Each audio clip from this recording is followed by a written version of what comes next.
Welcome to Penrose Learning, where we make understanding easy. In this video, I will explain how to jumpstart a GMC Yukon. First, prioritize safety by gathering essential gear such as gloves and eye protection. Next, position the donor vehicle with a charged battery close to your Yukon, ensuring they do not touch. Confirm both vehicles are completely turned off and in park or neutral.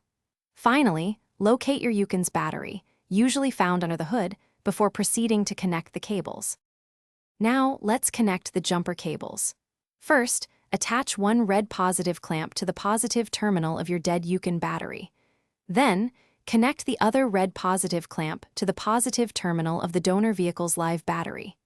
Next, connect one black negative clamp to the negative terminal of the donor vehicle's live battery.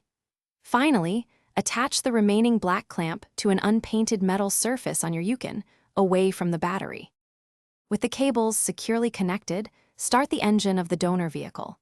Allow it to run for about 5 minutes to transfer a charge to your Yukon's battery.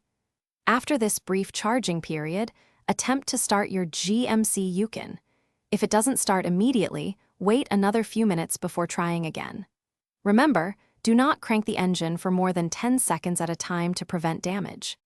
Once your GMC Yukon has successfully started, it's time to safely disconnect the jumper cables.